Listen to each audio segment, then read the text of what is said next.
Águila Veracruz. El Águila de Veracruz. Paola Ríos, jefa de prensa del Águila Veracruz, sin el rojo y todo eso que la antecedió. La familia Pasquel. Híjole, qué gusto, Edmundo Estrella, que Paola sea la nueva jefa de prensa. Sí, me parece que reúne requisitos, el talento, el conocimiento y la pasión por el deporte y en particular por el Águila, ¿no? Es alguien que ha estado metido ahí en el equipo, en el béisbol. Y bueno, ese es un factor primordial, de conocer el ambiente, el entorno, el tema beisbolero, ¿no? Conocer las diferentes fuentes que existen, los diferentes medios, y en ese sentido, por lo que le va a tener que tocar lidiar. Y me parece que será una gran elección de confirmarse esto. Un abrazo para Pau, que a quien tuvimos aquí y quien pues es siempre una apasionada del rey de los deportes. Oye, JJ, que Paola Ríos, y que hayamos tenido Paola Ríos antes de ser jefe de prensa, así como que nos llena de orgullo para despedir el 2020. Felices de la vida, ¿no?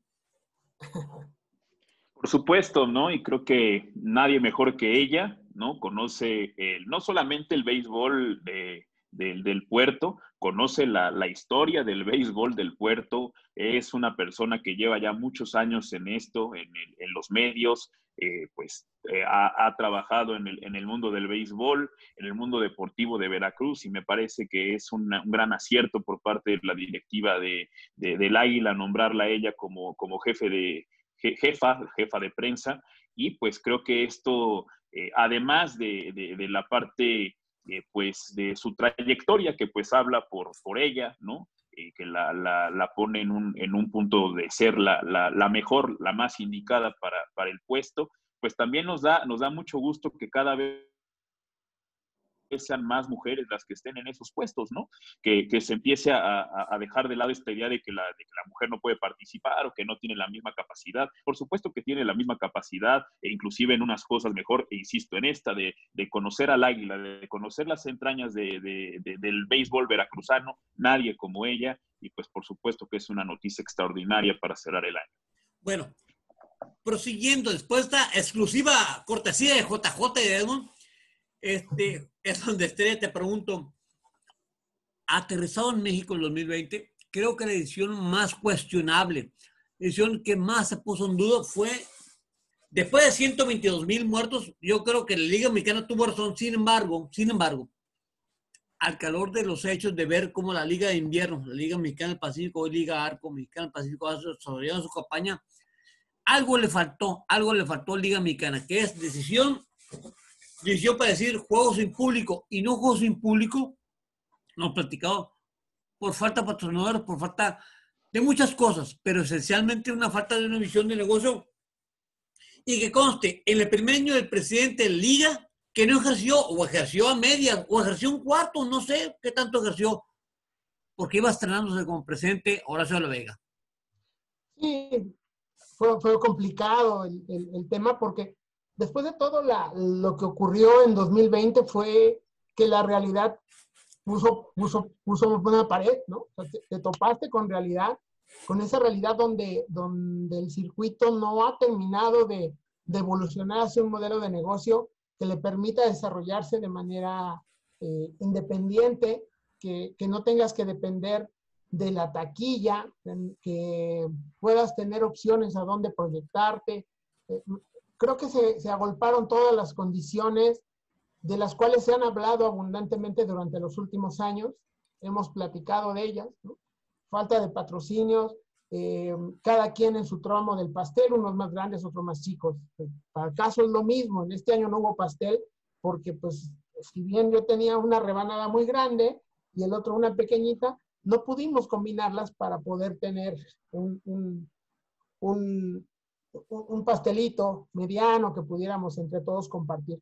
Me parece que eso ha sido una gran lección para la Liga Mexicana. Habrá que ver, todo indica que sí hubo una lección aprendida y que vendrán esos resultados en 2021, donde la declaración actual es sin público o con público vamos a ir adelante, lo cual también ya resulta importante en muchos sentidos, que creo, coincido contigo, la decisión a la luz del momento en el que se toma, en las condiciones que existían en ese instante, me parece adecuada, me pareció prudente, pues no teníamos mucha información sobre lo que estaba ocurriendo, sobre lo que podía pasar en el tema de burbujas, en el tema de el control de los diferentes actores. Hablo desde prensa, umpires, jugadores, directivos, etcétera. Vaya, hasta el equipo de mantenimiento, porque finalmente les iba a tocar temporada de lluvia y eso es un factor de más personas en el parque de pelota que tenían que estar ahí. Entonces, al no tener ese control, también me parece que se actúa prudentemente y pues no entras a un escenario donde no iba a existir ingresos, no iban a existir esos ingresos importantes, pero tampoco ponías en riesgo, sobre todo a los protagonistas del juego. Sin embargo, fue urgente. Pero hay una cuestión aquí. La pregunta esencial sería, ¿hizo bien Liga Mexicana decir que no haya habido béisbol? Se vuelve anecdótico, no hubo béisbol por la pandemia. Sí, ¿será por la pandemia realmente, Edmond? La respuesta va a ser, no hubo béisbol de verano por la pandemia. No, yo creo que no hubo béisbol de verano porque se pagaron muchos de los errores que se han venido arrastrando durante muchos años, durante décadas, ¿no? O sea, y el principal se traduce en la falta de patrocinios, pero en realidad hay muchas cosas detrás, ¿no? Tampoco es que hablemos de que hubieran sido entradas súper mágicas, ¿no? Y que por sí mismas los estadios hubieran estado abarrotados y así. Es más, yo no sé si cuando podamos regresar, confiemos que así vaya a ser en algún momento, y ya digan, libre, todo el mundo puede entrar, vacunado, no vacunado, como sea, en 2022, ¿no? Entonces, pensemos, ¿la gente va a volver al parque de pelota? No lo sé porque el producto le hace falta afinarlo, le hace falta fortalecerlo. Podrán volver los primeros días, pero después, ¿qué ocurrirá? Entonces, tampoco es como que si hubieran abierto las puertas, si hubiéramos tenido una afluencia total y con gente quejándose afuera porque no tenía acceso al parque en el día de juego, ¿no? Todo eso se conjugó para que no hubiera este escenario de medianamente un negocio en la liga. Y creo que otro factor fue el hecho de que hay equipos que no tienen la manera de sobrevivir económicamente bajo este escenario. Concretamente todos los que tienen apoyos gubernamentales o de alguna u otra manera el gobierno les da más allá de meramente las facilidades de operar. Y eso, pues en un momento en el que la prioridad gubernamental es otra, en este caso fue un tema de salud, pero hace 2 años tuvimos prioridad gubernamental diferente en Quintana Roo y el equipo de esa ciudad prácticamente se estaba yendo, ¿no? O hace 3 años. En Veracruz pasó hace 4 también por otras condiciones donde el gobierno decide ya no intervenir más y entonces pues mejor se van a Nuevo Laredo. Es decir, en este año confluyeron todas esas condiciones, cayeron todas las plagas en un mismo lugar al mismo tiempo, todo se conjuga para que los problemas que Liga Mexicana tenía ahí guardaditos, sin problema, debajo de la alfombra, surgieran. No es un problema, me parece, de Horacio de la Vega, no es un problema de 2020, sino que la pandemia finalmente fue la última gota en el vaso que te impide poder trabajar cuando ya te dicen, no tienes aficionados. Y entonces es, ok, doy mi espectáculo, pero resulta que nadie te quiere transmitir. Y entonces ese es un grave problema, ¿no? Y tiene que sumarse lo que hablaban hace un momento en el tema de la duración del juego, lo entretenido, ¿no?, que pueda resultar para los chavos. Pero al final todo eso recae en un espectáculo disparejo, que es lo que hemos hablado, ¿no? O sea, he tenido comentarios que nos escuchan sobre los programas anteriores, diciendo, oye, ¿por qué piensan que 18, por qué está mal que entre Veracruz y el Águila, Veracruz y Guadalajara a la Liga Mexicana? La respuesta es no tenemos nada contra esos dos en particular, sino contra que haya 18 equipos que hacen que un producto que de por sí todavía no es fuerte, que no es atractivo, que no es competitivo, todavía se va a ver minimizado en la medida de que lleguen otros 18 equipos con necesidad de 56 jugadores más, 56 peloteros más, por lo menos 60, más la lista de reserva que deben tener. Entonces, el producto no es fuerte y en ese sentido creo que todo eso confluye en un 2020 muy complicado, pero que entonces te topas con una realidad que es, mi producto no es interesante, no es lo suficientemente interesante para que lo pueda tener un patrocinador y se lo lleve. Ya no digamos como juegos, simplemente un programa diario, un programa cada tercer día, o simplemente invertirle para que en algún momento te expusieras a partir del radio, por ejemplo, de la radio. Ni siquiera por ahí hay negocio. Entonces, sí creo que no se lo puede achacar a la pandemia como tal, pero fue prudente en ese sentido. Sin embargo, lo que sí generó fue revelar muchos de los problemas que ya hay, que había una cinta alrededor que no había generado, no había explotado las condiciones para verlo como problema, sino simplemente como algunas diferencias de socios. Y bueno, pues todo eso se conjugó para no tener una temporada, dado que no teníamos manera de compartir el pastel entre todos. Oye, JJ, toda enfermedad, pensemos en la viruela, que algunos dejan cicatrices en la cara, cosas de tipo. ¿Tú crees que la pandemia deje cicatrices en Liga Mexicana?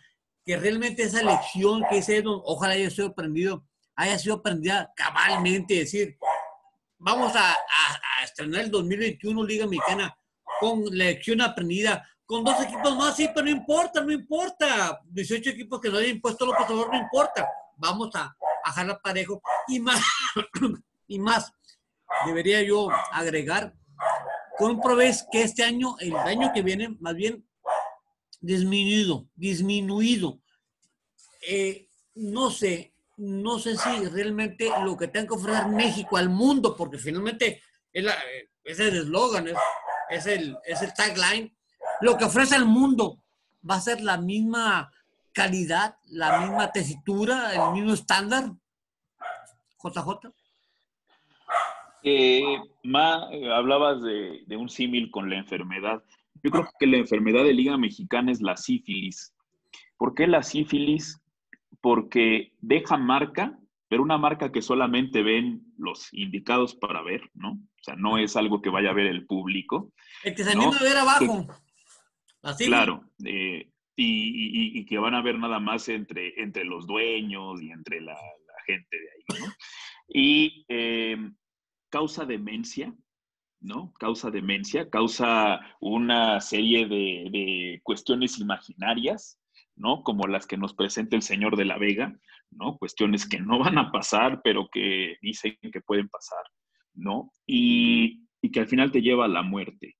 Eso es lo que yo veo de este 2020. Edmond hace una crítica bastante adecuada, muy puntual de todo lo que sucedió en este año, y coincido con una parte que es muy importante, con todo, pero específicamente con algo mucho más, que es el que el 2020 es la consecuencia de muchos años de malos manejos en la Liga Mexicana. Y creo que por ahí va el asunto.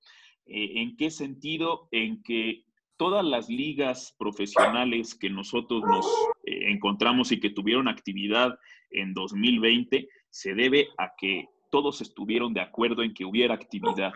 Hubo arreglos entre todos para que hubiera actividad. Hubo cercanía entre todos y todos se dieron cuenta que tenían que ver hacia el mismo horizonte para que pudiera haber temporada. Y en Liga Mexicana eso lleva años de no existir. No van por el mismo camino, no están realmente pensando en el bien del béisbol mexicano y siguen pensando en que el negocio es ganar 3 pesos, ¿no? Y con esos 3 pesos se quieren quedar, ¿no?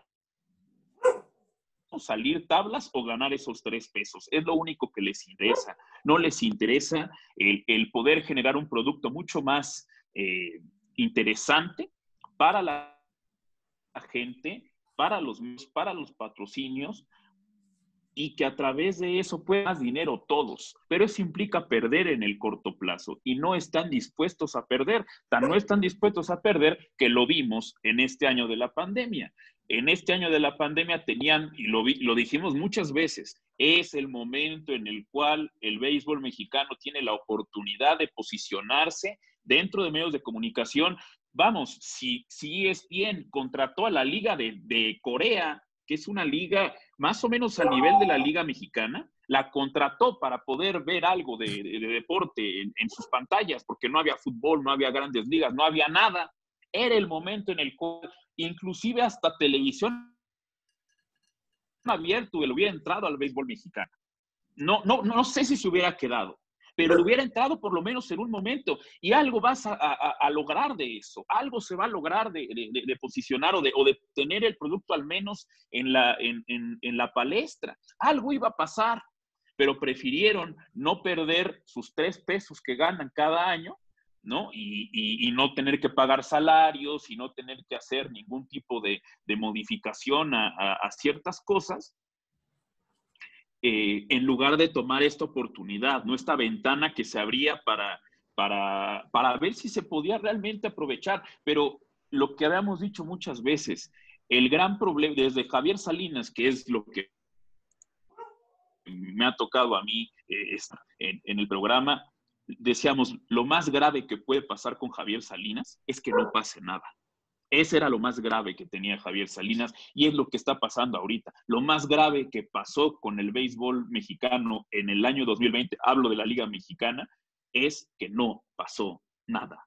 Y no pasó nada pudiendo pasar y pudiendo tener la oportunidad, la dejaron pasar.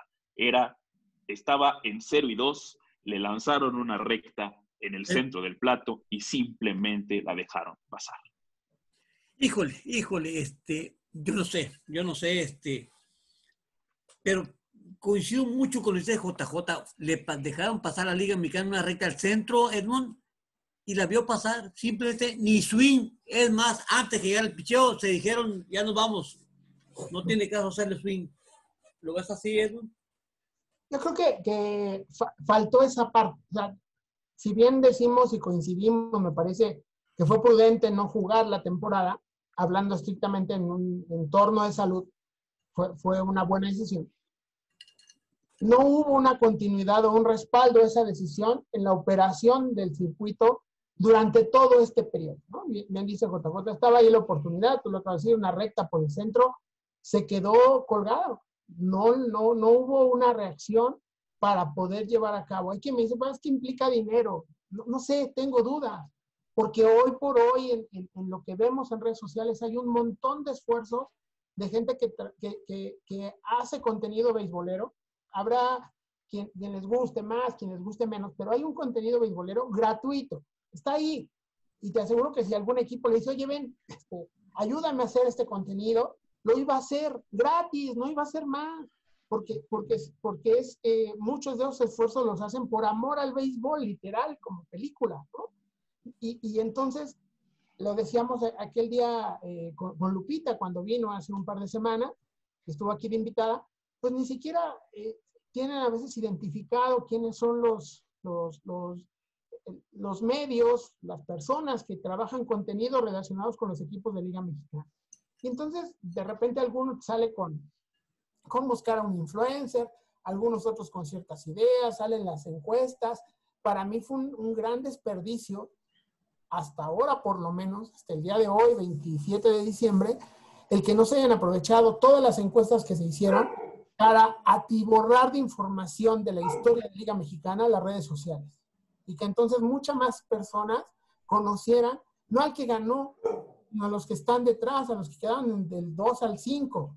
Y entonces supieran quién es Mamerto Dandich, el Huevito Álvarez, y entonces supieran que Cafeteros de Córdoba es un buen equipo, es un equipo del recuerdo interesante, pero que solo tuvo del 72 al 78, con la pena, mis amigos cafeteros, y por ahí con Lázaro Penagos en los 30, 3 años más. Los demás años Córdoba no ha sido nada, ¿no? Lo mismo la falsa historia del Águila de Veracruz, poquitos años. Bueno, todo eso lo pudieron haber compensado hablando de equipos como Ciudad Juárez, hablando de Dorados de Chihuahua, que bueno, no es de los más ganadores, me dejé ir por el estado, ¿no? Pero si hablemos de esas historias de los Azules de Veracruz, todo eso me parece que sí es un espacio desperdiciado, meses perdidos en cuestión de la liga para promover.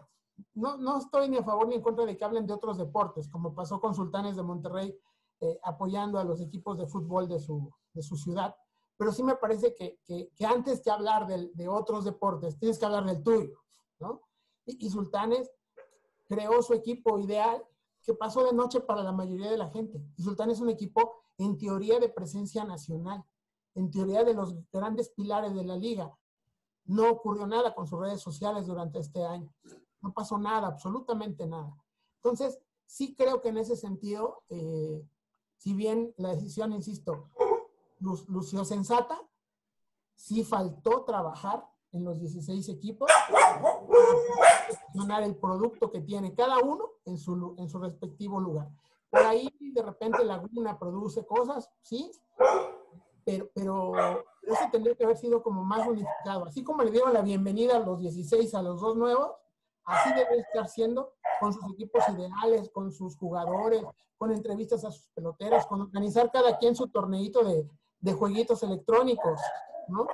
Cada uno debería haber organizado acciones que se pudieron haber ido dando de una manera más natural y que no necesariamente, insisto, hubieran implicado dinero en este año, considerando que hay gente que pudiera haberlo estado haciendo sin problema, porque de todos modos iba a estar sin trabajo, no iba a cobrar, pues en lugar de estar buscando notas por todos lados, pues te pones a trabajar con lo que te da el equipo y en ese sentido facilitas tu tarea de difusión y aportas.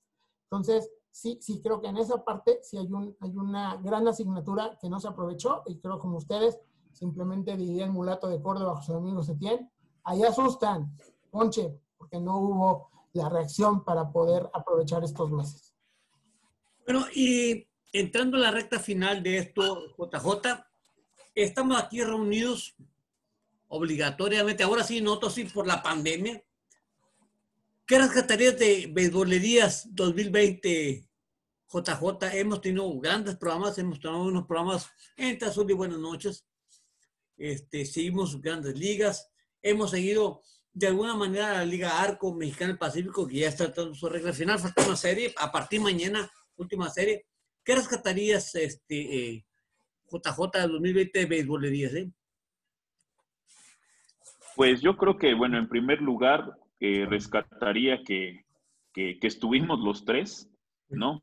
Que en medida de lo posible tuvimos salud, ¿no? Hubo un momento en el cual hubo un problema ahí medio grave, pero salimos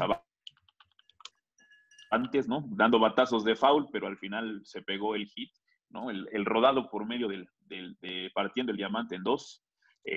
Pero bueno, hubo varios batazos de foul, pero se pudo salir adelante. Eso es lo que yo rescato en primer lugar.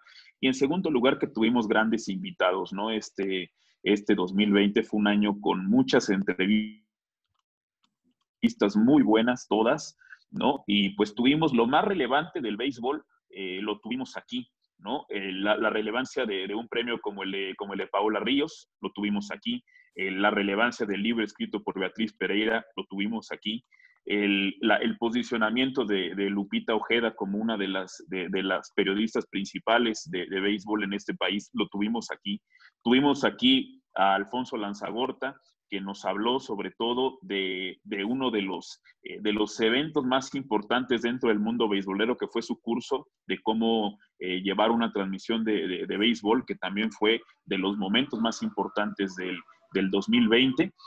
Yo creo que en las entrevistas que tuvimos es el punto más relevante, ¿no? del año beisbolero. También al principio de la pandemia tuvimos algunas entrevistas con peloteros del pasado, ¿no? Que también pues nos aportaron muchas cosas, ¿no?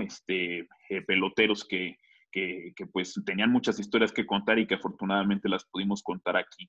No son los dos elementos, me parece, que más destaco este año en el programa. Es una estrella Beisbolerías 2020, que se va mucho, se va y ya se fue. ¿Qué rescatarías, Edmundo? Me parece que intentamos, y creo que en muchos momentos se logró, darle el lugar protagónico al béisbol. O sea, es decir, aquí no somos protagonistas ni JJ, ni tú, ni yo. No tomamos ese papel de hacer un personaje o de querer hacer polémica.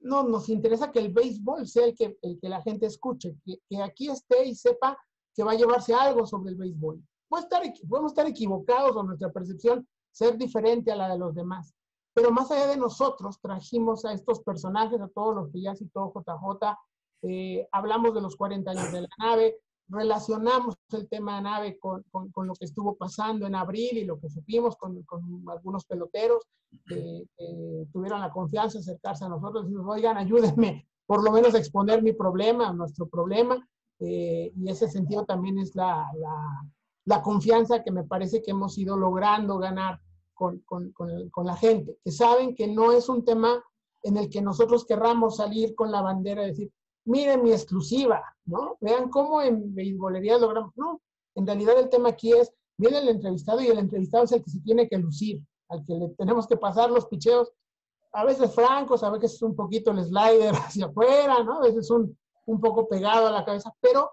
son documentos que sirven. O sea, hoy en otras redes sociales, en otros momentos, en tu propio Twitter, retomar los programas que hicimos han permitido refinar, porque hay mucha gente que de repente dice, oigan, ¿y qué fue de Héctor Zamudio? Y entonces nadie sabe, mire, aquí está la entrevista que le hicimos en abril y que le hicimos en julio, para que usted lo escuche, ¿no? Y bueno, empiecen a ver realmente que ese es el gran objetivo. No es un tema de que nos digan, ay, vean a los próceres del periodismo beisbolero enarbolando la bandera de la nave. No, el tema es, no olviden la nave, no olvidemos que la nave es parte del béisbol, no olvidemos que Betty Pereira está generando una obra apoyada por la editorial Proceso, que es importante conocer. No olvidemos el premio de Paola, que pudo haber pasado desapercibido en algún momento, y que al final aquí dijimos, ven, hay una vitrina, nuestra vitrina chiquita, si quieren, pero bueno, vayamos caminando para allá. Y me parece que eso es lo que quisimos dejar, y para mí ese es el gran punto, ¿no? El de haber tenido al principio de temporada, cuando todavía estábamos en visos de poder o no tenerlo. Tuvimos aquí a Francisco Campos en su labor de manager de Pirata, recién nombrado, tuvimos a la gente de Laguna, tuvimos a gente de Pericos de Puebla, etcétera, y me parece que en ese sentido me quedaría con eso, con el tema de que en beisbolerías se va a encontrar siempre, por un lado, un tema de un hablar desinteresado, no alineado a ningún interés, ni buscando, insisto, polémicas, y en segundo lugar, que el béisbol sea el gran protagonista de nuestro programa y de lo que hablemos y la gente escuche. Y en ese sentido pueda tener una visión diferente o más elementos para fortalecer su pasión por el rey de los deportes. Yo pudiera hablar, Edmond JJ, pudiera hablar de que crecimos un 13% en la audiencia de radio. Puedo decir que la idea de hacer este programa y que transmitir en YouTube tuvo un crecimiento cercano al 200%. Voy a repetir despacito, 200% crecimiento en YouTube. Puedo hablar muchas cosas que puede ser vanagloria efímera. Lo importante es que hablamos con personajes que nos dijeron su verdad. Y como si fuera un libro abierto, fuimos viendo paso por paso. Que sí, se hacen críticas aquí, sí se hacen, como desde que nacimos. Pero seguimos hablando de béisbol libremente, seguimos hablando de béisbol. Por cierto, queda una historia pendiente que dejo al final del año, porque es una historia para una generación mazapán. Y esto no platica el JJ, le toca hablarlos. Los indios de Cleveland dejan de ser indios. ¡Qué cosas, qué cosas! Con eso me despido el 2020. 2020 fue tan malo que una tradición de años, de casi un siglo, se va porque dices, la generación Mazapán dice, no estoy de acuerdo. Se van los indios de Cleveland. Y su dueño, el tacaño Chip Nolan, dice, no, vamos a dejar de indios cuando nosotros queramos. A ver, JJ, platícanos de esa. Pues bueno, este es el momento más difícil de todo el año para mí, ¿no? Hablando de rectas Sí, no, pero esa sí me pegó inclusive, ¿no? Esa me pegó en donde más duele. ¿Qué pasa? Que después de 105 años oficiales de ser los indios de Cleveland, el equipo tiene ese mote desde 1915. Este año, pues, hace exactamente 2 semanas, aparece un boletín de prensa en el cual Paul Dolan, el que es el socio mayoritario del grupo que tiene en su poder a los indios de Cleveland, comenta que pues van a considerar el cambio del nombre y que a partir de 2022 pues se van a llamar de otra forma, ¿no? No tienen todavía el nombre, van a estar todavía este 2021 pues tratando de sondear posibilidades, van a hacer una encuesta sobre todo en la zona de Cleveland, de Akron, de la zona, digamos, cercana a Cleveland, para ver cuál es el mejor mote para el equipo, ¿no? Hay, digamos, dos cuestiones que se van a tomar en cuenta. Una, no va a tener absolutamente nada que ver con cuestiones de los nativoamericanos, es decir, tribu, ni indios, ni tribu, ni nada que tenga que ver con eso, ¿no? Tampoco, y la otra es que tampoco va a ser un equipo sin mote, ¿no? O sea, sí va a haber un mote para el equipo, no va a pasar como Washington, que pues no tiene un mote en la NFL. Y pues bueno, ¿a qué se debe esto? Pues se debe esencialmente a dos cosas. Primero, a la presión por parte de Rob Manfred para pues erradicar todo lo que tuviera que ver con cuestión pues racial, cuestión de los nativoamericanos, que pues en los indios de Cleveland se notaba más por la mascota, el jefe Wahoo, que pues para muchas personas era una mascota pues racista, ¿no? Veían en ella pues una exageración en pues ciertos rasgos, ¿no? Y pues lo veían como algo nocivo.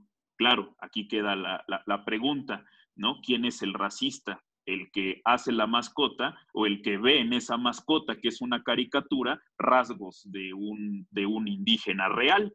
Lo dejo nada más ahí. El caso es que, bueno, cuando los indios llegan a la Serie Mundial, Rob Manfred le solicita a Paul Dolan que no utilicen el parche del indio del jefe Wahoo y tampoco utilicen las gorras del jefe Wahoo y que utilicen nada más la C, por cuestiones literalmente de la propia liga, de las propias grandes ligas en cuestión del uso del uniforme, es decir, hay una forma establecida para usar el uniforme. Tú no puedes, por ejemplo, un día salir con pantalones grises y usar la camisola blanca y utilizar la gorra alternativa del bateo para un partido, ¿no? Si no hay precisamente los uniformes desde el principio de temporada está establecido qué va con qué, ¿no? Qué gorra va con qué franela, qué tipo de pantalón van a usar, inclusive el color de las calcetas ya se tiene perfectamente establecido cuál va a ser, y por eso fue que los indios tuvieron que utilizar al jefe Wahoo, ¿no? Dentro de la Serie Mundial. Pero a partir de ahí empezó ya un movimiento para quitarlo. Y de hecho en la Serie Mundial del 2016 es cuando aparece que el jefe Wahoo dejará de aparecer en el uniforme a partir de la temporada de 2019. ¿No? O sea, en 2 años se iba a quitar al jefe Wahoo, y eso fue, digamos, de la mano con la asignación de Cleveland como la sede del Juego de Estrellas. En otras palabras, la condición para que Cleveland fuera la sede es que quitaran al jefe Wahoo. Ese es el antecedente, digamos, más importante. Y el segundo es que al ver qué sucedió con los Pieles Rojas de Washington de la NFL este año, pues fue que también Paul Dolan pues aplicó cuando veas las barbas de tu vecino cortar, pon las tuyas a remojar, y pues el caso de los Pieles Rojas fue claramente un asunto de patrocinios. El que es el patrocinador oficial del estadio, que es FedEx, amenazó a los Pieles Rojas con retirar su patrocinio si continuaban con el nombre de Pieles Rojas. Eso obligó al equipo a irse a un lado. En el caso de los indios, no tenían ya una amenaza directa de retirar el patrocinio por parte de los seguros de Progressive, pero sí se tenía ya una posible idea de que esto sucedería. Entonces, para evitar que eso llegue a darse, pues lo que deciden es retirar el nombre a favor, y lo voy a decir con conocimiento de causa, a favor de un grupo de personas que están detrás de esta reivindicación de los nativoamericanos, que se basan en un principio muy importante, y el principio es que ningún tipo de equipo, que un nativo americano no tiene que ser mascota, que un nativo americano es persona, no es mascota, es un ser humano y que no puede ser utilizado por equipos para nombrarse, porque es algo que va en contra de, pues de la honorabilidad que puede tener una persona, ¿no? Esa es la idea de este grupo. Este grupo no lleva poco, lleva muchos años teniendo un activismo muy importante, sobre todo en Cleveland, y cada que había un inicio de temporada, los veías afuera del estadio de Cleveland haciendo cualquier tipo de manifestación. Esto se da desde el inicio o desde la inauguración del nuevo parque en 1994. Tenía siempre que había un juego importante afuera a estos personajes que estaban en contra del equipo, ¿no? Y sobre todo de la mascota. Para ellos fue un triunfo que quitaran la mascota y parecía que hasta ahí iba a llegar el problema, ¿no? En la desaparición del jefe Wahoo. Sin embargo, pues aprovecharon este momento de una sociedad que bien comentas, Mazapán, una sociedad que pues no tolera ningún tipo de cuestión que pueda parecer racista o que pueda parecer algo en contra de un grupo, y pues dijeron que no iban a descansar hasta que todos los equipos de todo Estados Unidos, sean colegiales o sean profesionales, desaparecer los nombres de nativo americanos. Y esto no solamente se dio ahí, sino que también tiene algunos jilgueros, como por ejemplo la gente de las cadenas nacionales, ESPN, Fox en Estados Unidos, que están dándole respaldo a este grupo, que es literalmente su grupo minoritario, no debe pasar de unas 1,000, 2,000 personas, este grupo de personas que están a favor de que se quiten los nombres de los equipos, pero las ligas están aprovechando sobre todo este movimiento de reivindicación ante las personas afroamericanas para también meter esta idea de los nativoamericanos y parecer, ¿no? O aparecer en la escena pública como personas que están buscando la reivindicación de estos grupos minoritarios en general, ¿no? Y esto utilizan a las figuras más importantes de los periodistas para darle realce a esto, ¿no? Y entonces, pues ya es pues digamos, se convierte todo esto en un elemento pues de alcance nacional y también en un respaldado por todos estos grandes plumas, ¿no? Y pues como sabemos,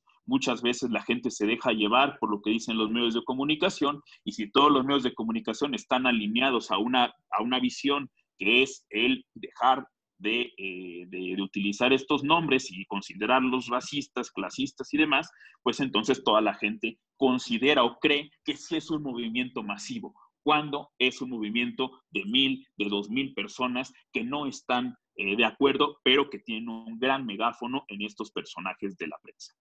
Bueno, nos quedan minutos, nos vamos ya. Yo rescato 2020, su amistad, su afecto, su aprecio. Te abrazo, Edmundo, te abrazo, JJ, y deseo por ustedes feliz año. Señores, a nuestros reescuchas, a todos, a los leales, a los seguidores, a todos, feliz año. Y aquí nos veremos el domingo que viene, entrando 2021, nos vamos a ver y nos vamos a escuchar. Gracias a ustedes, gracias JJ, feliz año. Gracias a todos, feliz año. Felicidades. Pereira para Reyes. Felicidades, gracias. Gracias. Hasta Felicidades pronto. a todos. Gracias.